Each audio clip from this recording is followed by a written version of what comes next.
Okay.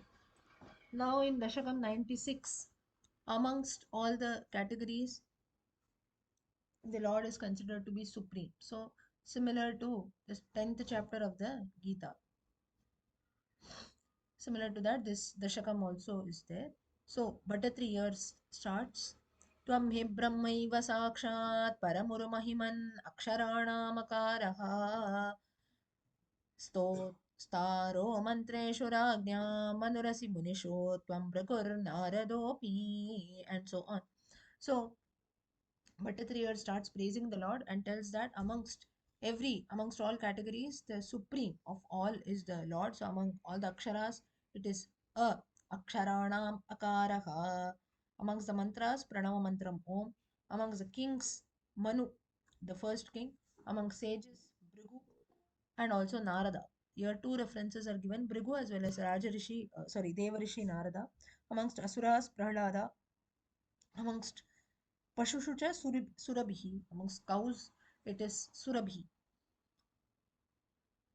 Cows, or you can even consider animals, Pashushu. Amongst the birds, Vainateyaha, Garuda, the king of birds. Serpents, Anantaha. And rivers, Apicha Surasarita Picha Srotasam, Ganga. So therefore, Vishwamurte, O Lord, you are the ruler or the master of the universe. You are the best amongst all these various categories. Further, he continues, amongst all bhaktas or devotees, you are Bali, Brahmanyana, Balitvam, Kratushu cha Japa Yajnasi. Amongst various yajnas or sacrifices, you are Japa Yoga, Japam, that we do chanting the names of the Lord. Amongst the heroes or various warriors, you are Arjuna. Amongst devotees, Uddhava, the childhood friend of Krishna.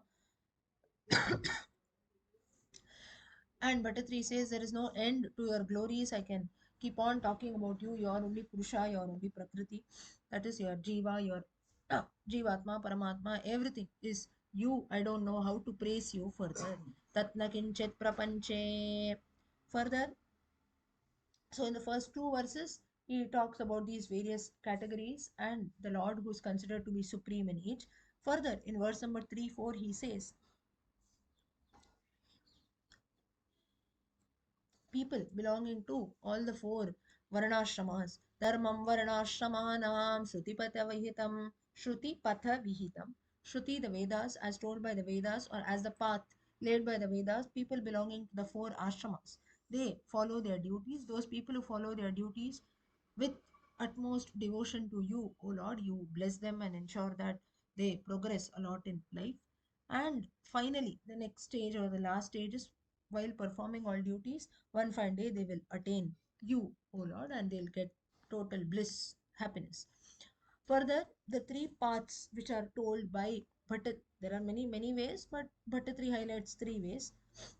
Jnana, karma, and bhakti. Jnanam karma api bhakti tritaya miha bhavat prapakam.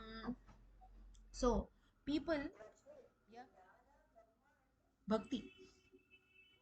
Now, these are three ways which Bhattatri has described here: Jnana Margam, Bhakti Margam, and Karma. Jnana, Karma, and Bhakti.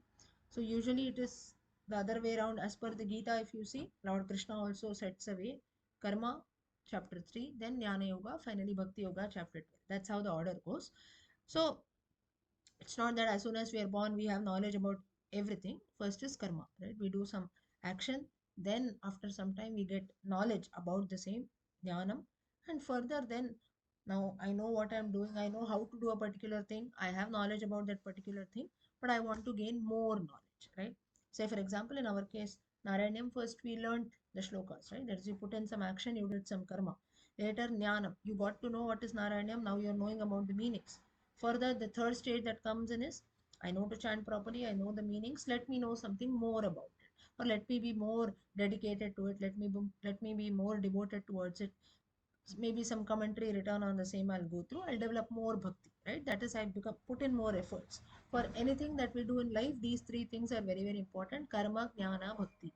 Now, here another question comes: before doing something, shouldn't we know about that thing? No doubt you should know, but you should take the example of a small child.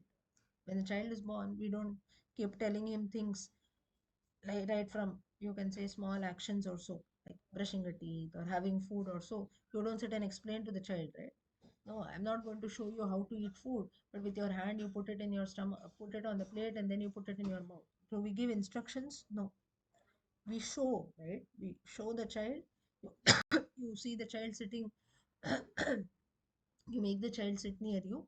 It looks at you. The way you are doing the action, you put your hand on your plate and put it inside your mouth. The child also does the same thing. The same thing orally, if you give knowledge and tell the child that no, you pick up your hand, put it on your plate, put it inside your mouth, out of 10 children, 9 children will not understand, right? So that is first is karma, wherein we look at others and we learn, that is we put in some action. Next is jnanam. Next the child understands, okay, if I have to do something, if I am feeling hungry also, I have to eat food. That's the reason small children, when they are hungry, they don't tell us, right? They cry. But after few years or so, a grown up child, it will come and tell you, oh, I am feeling hungry, you give me something. That is, it has got jnanam. It's got that realization that okay, now I'm feeling hungry, I have to eat something. Then finally comes bhakti. Bhakti is, oh, now I should know what if I eat, it is good for me. That is the last stage. So I'm just giving you simple examples. So here Bhattatri says for devotion, spirituality also, this is something which is very, very important. Jnana, karma and bhakti.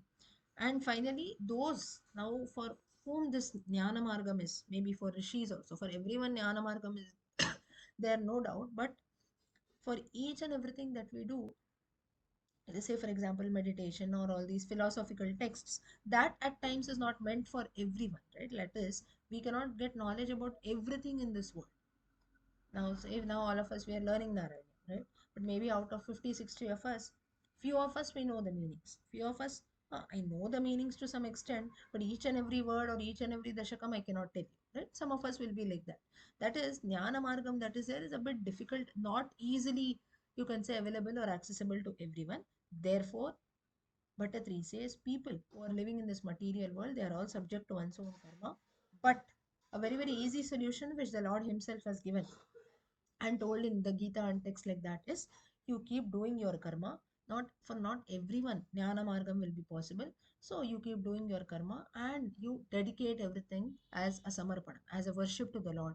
Like Krishna also tells in the Bhakti Yoga to Arjuna that whatever you do, me mata मयि अर्पित मनो भक्तिः मयि अर्पितः. You offer everything to me, and you be very, you can say, don't have to worry about what will happen further and so on. You surrender everything to me, do everything as a worship also. I will consider that as bhakti, and I will ensure that you progress in life. So therefore, ये तु न अत्यन्तः सक्ताः न अपि अत्यन्तं विरक्ताः.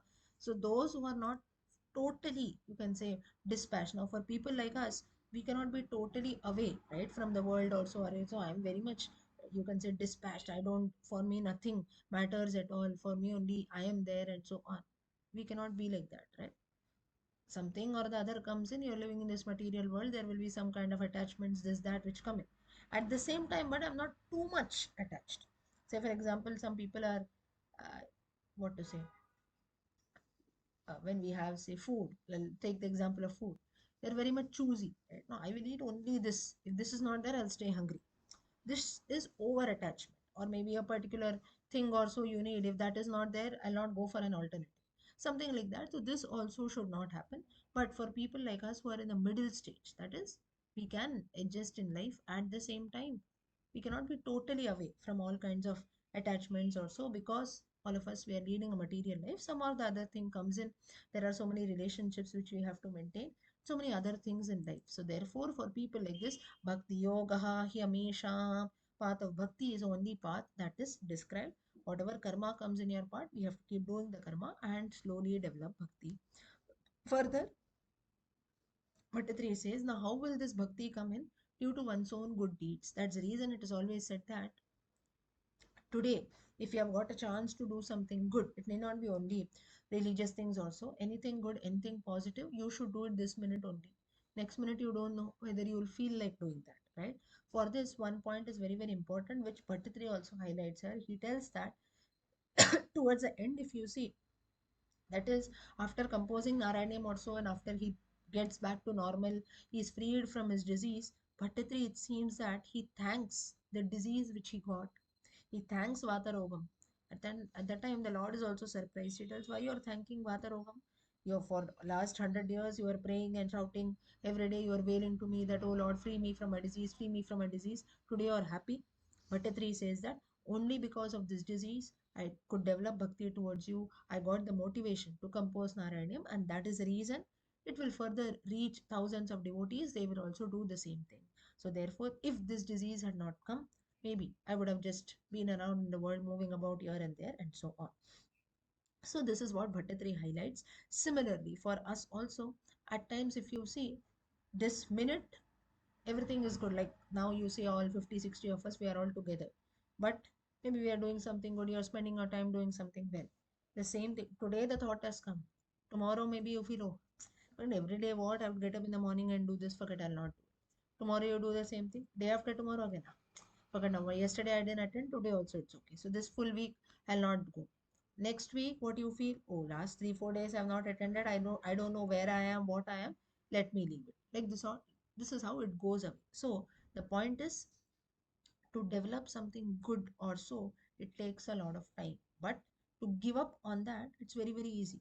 I Yesterday I didn't come. Tomorrow I'll not come. It's okay. This week let it be.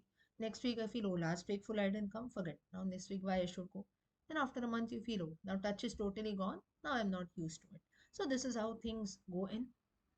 So therefore, Bhattatri says, today when a good thought comes in, oh Lord, I should be able to practice that totally. Like though you gave me this Vata Rogam, at the same time you gave me a good Sankalpana also that I must come to your abode in Gurvayur and compose Narayana.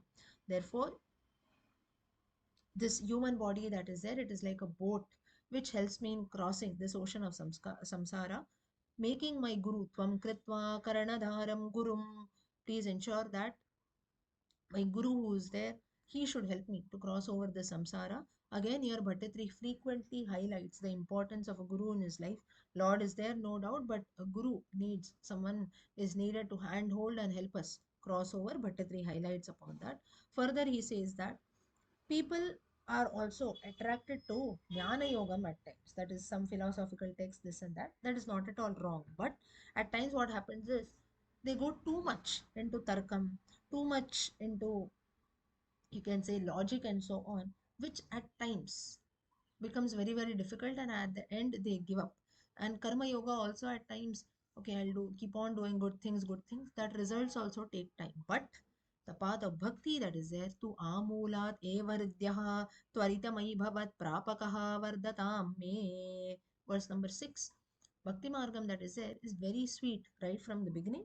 And for a devotee like me, now here Bhattatri is being very very humble. He says, now, there will be many great devotees, but for a devotee, a very simple devotee like me, I becomes very difficult for me to practice Jnana Yoga, Karma Yoga. For me, Bhakti Yoga is the best. So therefore, let Bhakti always grow on me. Vardhatam me. May this Bhakti keep growing towards the Lord. Now here again, if we have to explain this further, Jnana Yoga at times, if you see too much, if we study Tarkam, now there are, it's not wrong to study Tarka, Nyaya, and so on, and to ask questions, look for logic, all that is correct. But too much, if we keep looking for logic, then at times we ourselves will be caught. Because till date there are many many questions for which we don't have proper answers. Let's not say we don't have answers, we still have not developed that, you can say, that buddhi to not, you can say, to understand those concepts. I'll give you a very simple example. You yourself open the book of Tarka Shastram also and you study the first part. Out of 10 things, 9 things you'll not even understand what is given, right? We close the book, keep it away. You go for some other book, some other text, you'll open again a few lines of what is written, I'm not understanding, close it. So this is how things go about. And then at the end, what happened is I'm just scrolling here and there, nothing I know, leave. All this is just nonsense, I'll go away. Whereas bhakti is something which all of us we have experienced. Simply you chant the names of the Lord, simply you sing or listen to his stories, we feel good, right? You feel good, you don't know, at least you don't feel bad, at least no negative thoughts come to our mind. Therefore, Bhattatri says, this keeps me at peace. Let bhakti towards you grow, and when bhakti grows, automatically karma, jnana will fall in place. That is, only if I have belief and devotion towards something, I will be able to put in some time for, okay, I have to attain some knowledge about this. Let me dedicate some time to jnana. Or only if bhakti is there, only if I feel good, only if I feel devoted to something, I'll end up doing that karma. Right? So bhakti is a root cause of everything. So therefore, he says, may bhakti keep growing more and more. Further, he says that Vyasacharya also puts in a lot of efforts to seek knowledge that is there. That's the reason he has composed, you can say, compiled so many Vedas, Puranas also. Therefore, to me also, let me from a guru, let me learn all scriptures, let me develop devotion towards you so that my mind will always be focused upon you. Further, I should firmly place my faith and bhakti towards your stories, towards your glories. Should be able to give up on all my desires that are there, and all my attachments should finally go away. With this, Bhattatri, he concludes. Finally, the last verse that he said is, he gives an example of Ailapra Kurvashim, gives an example of Pururava, a king, son of Ila is Pururava.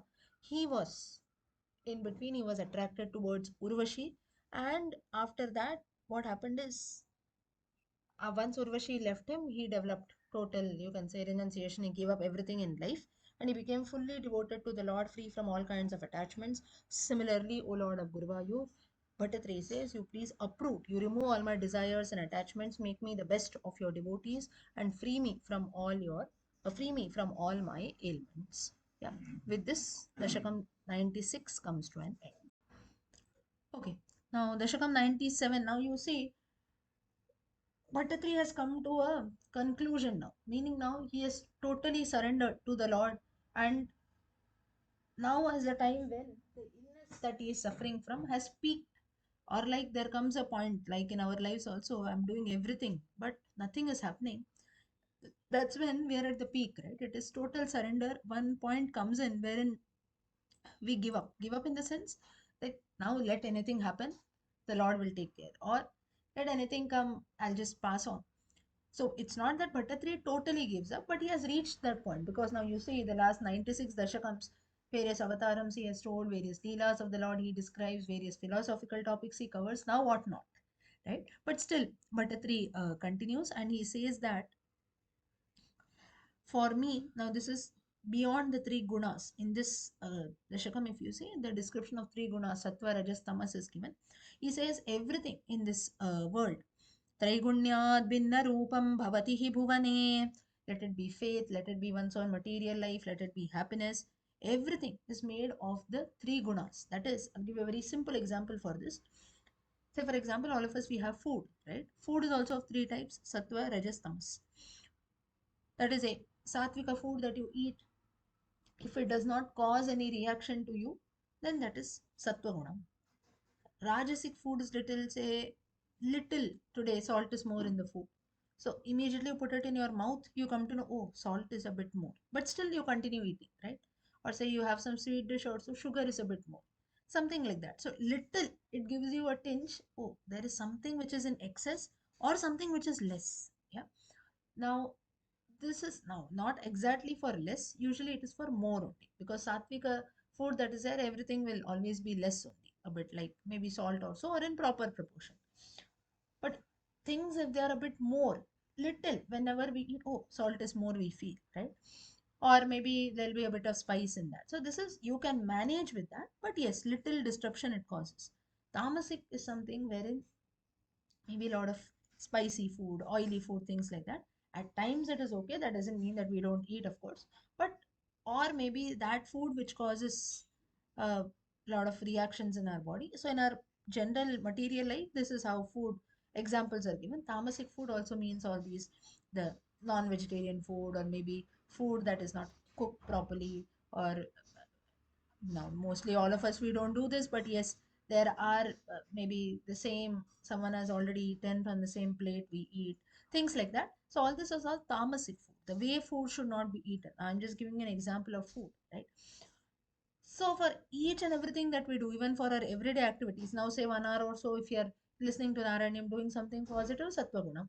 Maybe you go, you have a small argument with someone in your family only, that is Rajo Guna. No, he told me that, so I told him back. Maybe the argument or so that happens between siblings, you can consider. That is not actually a big fight or something, but yes, no, he told me, I told him back. Tit for tat. Tamo Gunam is when a big fight arises, there's only anger, evil, everything. So in each of our activities that we do, it is the same person, same thing, but on our mood, based on a situation, the three gunas they keep differing. So Bhattacharya tells the same thing. For everything in this world is constituted of these three gunas. Let it be happiness, let it be food, let it be work, whatever it is. But all that ultimately is a samarpanam, is a surrender to you. And places of your worship, that is maybe your temples or the places that you live in, and while doing your worship, all this is beyond the three gunas. That is, whenever I go to a temple, whenever I maybe worship the Lord, whenever I maybe chant the names of the Lord, at that time these three gunas they don't matter to me at all, because at that time I'm in total bliss, I'm in total happiness. And by doing this, I will, you can say, I'll come out of my illness, Bhattacharya says, and I will always be peaceful and happy. That is the reason, even till date, if you see, you go to a temple or so, or you're doing something auspicious, you're doing a worship, you're chanting the names of the Lord, at that time, despite the numerous worries that we have in life, at that minute, we don't think about that, or there is a positive environment that comes in, we feel peace of mind, this, that. That's why we say, right? We go to certain places, no, I'm feeling peaceful. That doesn't mean that all your worries go away. Till 1 minute back or so, I was worrying about many things. But yes, a bit, you can say the worries or so, or I'm a bit peaceful, worries they reduce a bit. So such things do happen. This is of because of the positive vibrations that are there. So Bhattacharya says, slowly let me dedicate my life to your worship only, so that I'll always be blissful and happy. Further, he says that let my mind be always focused on you. Let me always go to holy places. Tvayyevanyasta chitta sukamayi vicharan sarvacheshtastvadhartam. Wherever your devotees go, let me go along with them. And let me always, dasyav vipre, dasyaha meaning a brahmana, and vipraha, sorry, dasyav vipre, it means in a robber as well as in a brahmana, that is in a good person also. Let me look at both of them with samabhavaha. Like Krishna also highlights in the Gita chapter 12, many other places, samabhavaha, samadukha sukha. Whatever be the situation, I should have an equal, you can say, look towards, you can say samabhavaha. The way I look at them should always be equal. Oh, he's a low grade person, I'll not look at him properly and keep on shunning him. This is a person having a lot of respect, I'll also respect him. That should not happen. To everyone is equal in front of us. And therefore, I should worship you. Satatam akhila bhuteshu sampujaye tvam. I should always worship you. That is in all beings around me. Let it be an animal, let it be a person, a child, an older person also. I should always look at everyone with the same samabhavaha. Now, this is something which is very, very important. And for human beings, it becomes a very, you can say, a bit difficult, right? Now, say, for example, you take our own example. I know one thing, I feel, oh, I know everything in this world. All 50, 100 of us, 100 people in front of me, they're all fools, they don't know anything. That's when ahankara or pride puffs in. But the minute I meet someone who knows one or two things more than me, automatically that pride comes down. This is when we realize that if I know one thing, there are two more people who know more things than me. So that's when pride comes down. So Bhattacharya tells the same thing. Spardha, Asuya, Adi Doshaha, enmity, jealousy, all such things, ripus or bad qualities should go away from me, and I should always develop respect and bhakti towards you, because ultimately everyone in this world, oh Lord, is a creation of you, right? Now today, if we are all human beings, you have one thing. Now if one thing is good in me, there'll be 10 things which are bad, right? The same thing which is bad in me, that will be a good quality in someone else. Say for example, now I don't know to sing. If I say, someone else will say, no, I know to sing, but maybe I know to dance, but I don't know to sing. Someone else will say, I don't know to dance, but I know to sing. Both are equal, right? We cannot keep shunning each other. Oh, you don't know this. If you don't know this, I know something else. So the Lord has created everyone with some unique ability that is there. So Bhattacharya says this samabhavaha should develop. Like you have given one thing, something unique to each one. Similarly, O Lord, we human beings also should develop this quality, that everyone is samabhavaha. Further, he says, I should keep on worshipping you. I should not uh, always think and differentiate between my fellow human beings only. Like once I start practicing dharma, tvaddharmasya tavat kim api na bhagavan prastutasya pranashaha. Once I start worshipping you, O Lord, once I start being on dharma margam, I should not come out of that. So therefore, you please bhakti margam manobhyam, please bless me with continuous bhakti, so that once that I've set on the path of dharma, Bhagavata dharma, I should not come out of that. Bhagavata dharma here refers to uh, like we are all Bhagavatas. Bhagavatas in the sense one who follows the path of Bhagavan, they are Bhagavataha or devotees in general. So Bhattatri says this is just a starting point, but I should not feel lost somewhere or I should not come out of the path. So therefore you bless me with that. Continuously you ensure that bhakti is there in me so that I will never leave this path. Now this is again something which is very, very important. Verse number 3. Tadbhavo yavadesho. Now all of us also, we start, I'll do this, I'll do that, but then we should not leave it, right? You start something, you should not leave it. Then what is the use of starting? Therefore, Bhattatri is for that also the Lord's grace should be there. Therefore, Bhattatri prays and says that now that I'm there on Bhagavata Dharma Margam, I'm there on Bhakti Margam, I'm there on the path of Dharma, please ensure that Bhakti always keeps growing in me and I should always be on the right path only. Further, he says, but for this, if I have to establish tamcha enam bhakti yogam dradayito me sadhyam arogyam ayuhu. He comes to the main point saying that if I have to be on the path of bhakti, then good health and good long life should be there. Only then I will be able to do service at your feet. And now for this, the medicine that is there is I have so many medicines are there, this, that, everything is there. But for that, your grace is something which is very, very important. Only then, that is only medicine which is there to go to ensure that all my worries and ailments go away. Because here in the case of Bhattatri, he was suffering from a very grave illness, right? For that there was no medicine, also no proper remedies, and in spite of taking that also the illness was not going away. That's when he surrendered to the path of bhakti. Yeah. Further, here an example he gives, Markandeya. He says Markandeyo hi purvam ganakanigadita. Markandeya. Now, those who know the story of Markandeya Purana, or if you have gone through the story of Markandeya, you will know that Markandeya was told by an astrologer that lifespan of Markandeya will be only 12 years.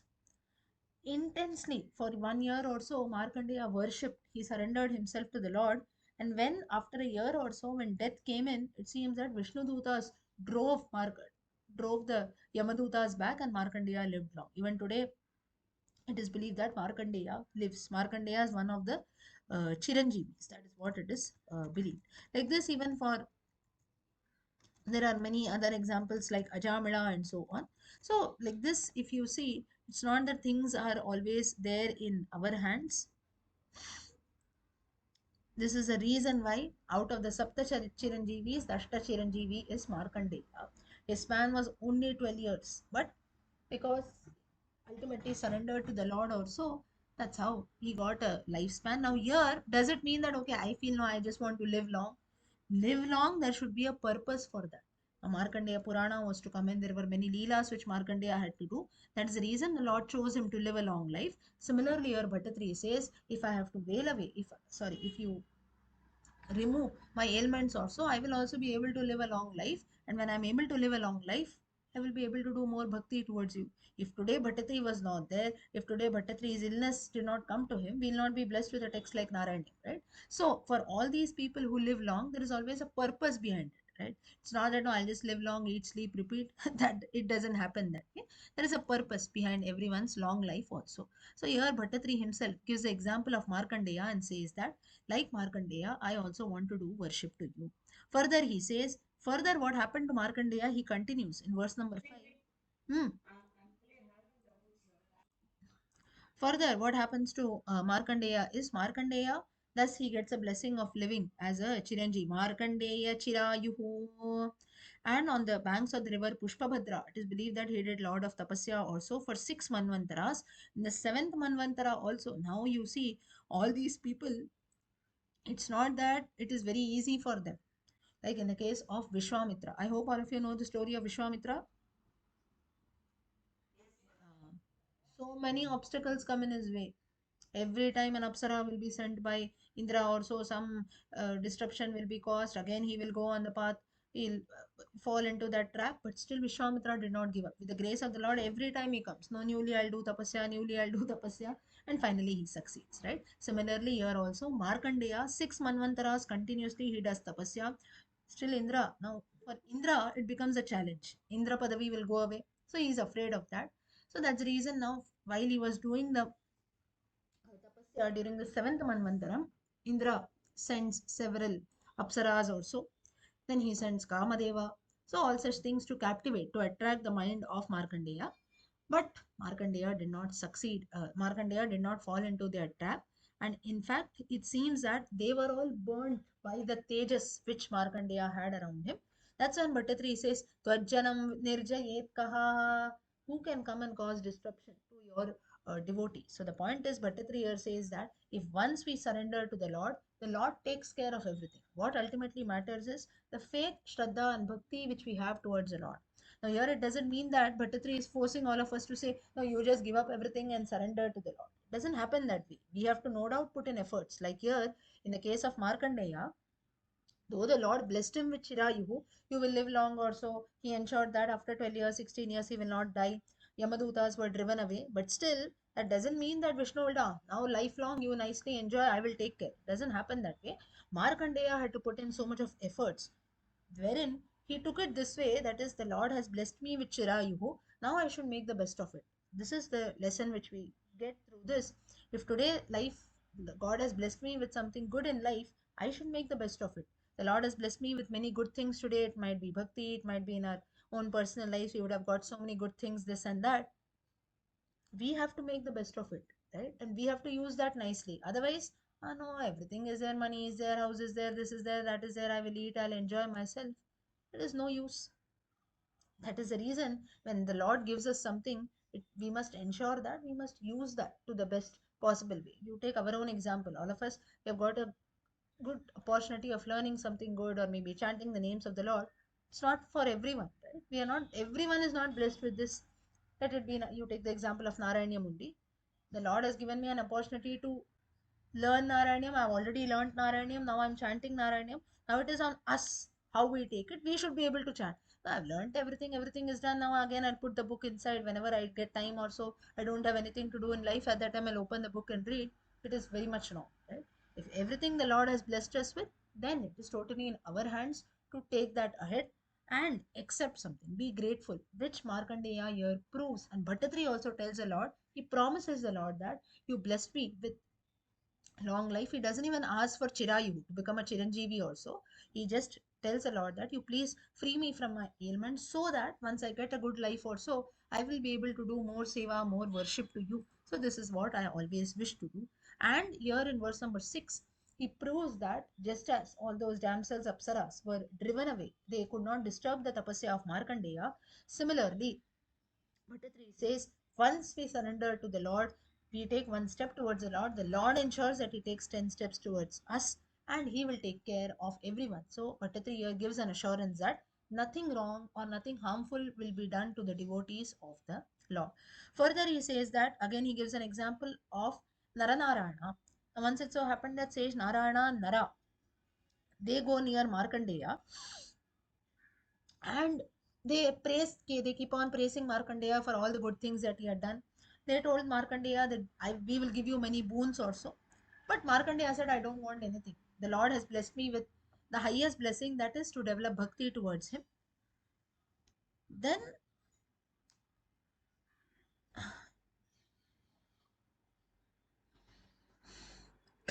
but here what happened is, now you're little like all of us also. If you are 10 times, if you go on the right path, there will be one distraction which comes in. Right? So similarly here, what happened is, Markandeya had one boon which he wished. He wanted to see what exactly is Maya. He wanted to see the Maya of the Lord. But here Bhattatri says that he was not aware. Maya is nothing but a bit of illusion, you can consider. So at this time, what happened is Markandeya was not aware that in Maya in the sense he thought that it is just Leela of the Lord. It is not always so. Maya always contains sorrow. That's the reason life around us is also Maya, right? Today things are good, tomorrow things can also be sorrowful. Markandeya did not know that. Out of sheer curiosity, Nunam Ashtarya Hetoho Maya Dukka Anabhijnaha. He was not aware of that Maya contains sorrow also, and out of curiosity, he wanted to see the Maya of the Lord. Further, what happened is the Lord was happy. He says, okay, like you have asked, I'll bless you with that. As soon as the Lord left from there, suddenly a storm like situation comes in. All the seven oceans, seven seas that were there, they started overflowing. The entire world came to like a pralaya kalam. The entire world was submerged. And for millions of years, it is said that Markandeya was flowing in that waters. Finally, he became tired. He didn't know exactly what is this Maya. And that's when you would have seen that picture of Markandeya with a small infant, with a small child, wherein for millions of years after flowing in that water, there was a small baby with what which he saw. But Adalashayanam, the baby was none other than the Lord Himself with a bluish tinge, bluish color body. He was lying on a banana leaf, and the toe was placed. Vadana Sarasijanyastapada Angulikam. That is, the toe was placed in the mouth. That's how you have that, like the Alaya Krishna photo that we have, the toe placed in the mouth of that child. Now, seeing this, Markandeya, for millions of years, all alone he was flowing in the water, right? Suddenly he saw a small child, a small baby flowing in the water. He went and he was about to touch that infant. That's when it seems that the Lord was there.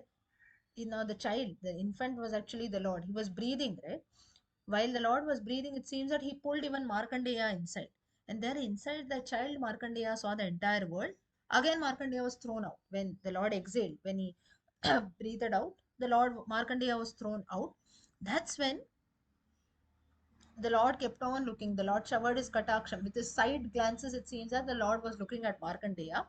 That's when, in great joy, you can say Markandeya, he approached the Lord. He wanted to embrace the Lord. Moda tashleshtu kamaha. He did not know how to express himself because finally he got the darshana of the Lord. That's when the form of the Lord finally disappeared, and Markandeya found himself in his ashrama only. This is nothing but the Maya of the Lord. So, all these things flowing in the ocean for millions of years, finally seeing the child or so, then getting the darshana of the Lord, and then again falling back into his ashrama. This was nothing but the fulfillment of the boon which Markandeya had asked, that I want to see Maya. This is how he saw Maya of the Lord. Finally, next what happens is Lord Shiva along with Gauri Devi, they come to see Markandeya, because both Shiva and Gauri, they wanted to see the Lord's devotee, and they also gave him boons that you will be free from old age, death also, without being asked, because they were very much happy looking at the qualities of Markandeya. Markandeya did not ask anything. Without him asking anything, the Lord Shiva and Devi blessed him with these lords. Lord Shiva was very much pleased. And here, what this clearly shows that the Lord Himself, let it be Lord Narayana, Shiva, Brahma, they are all just one only. Tvam nanu sakala niyanta, you alone. That is here Bhattatri says, Vishnu, like Vishnu, Narayana, you are there. You represent the three lords also, Brahma, Vishnu, Shiva. That is in general, all gods who are there, they are all one and the same. This is very clearly seen. Further, this Dashakam concludes saying that just as in Satyaloka, there are three abodes of Brahma, Vishnu, and Shiva. Finally, then you have Vaikuntham, that is there, which is free from all kinds of Maya, Prakriti also. There you also have Golokam, where you have all the Gopikas trees, all the Gopas who are there, Krishna and Radharani live there. There the Lord is there in a very pure form. Satchit Brahma, Advaya Atma, Advaya. There is nothing there second. Like we have here one man, another man, right? There is no difference there. There is only one and only one Lord who is present there. Satchit Brahma. That is the ultimate Lord, ultimate reality. So, O Lord of Gurvayur, you're shining. Bhati Vaikuntalokaha. Just as you shine in Vaikuntam, just as you shine in Golokam. Please, O Lord of Gurvayur, save me from all these diseases. I've also talked about Markandeya Charitam now. Markandeya, a great devotee of the Lord. Like he has done, I too wish to do. But for that, I have to be freed from my ailments. Finally, Pahimam Sarvarogat. O Lord of Gurvayur, please save me from all ailments.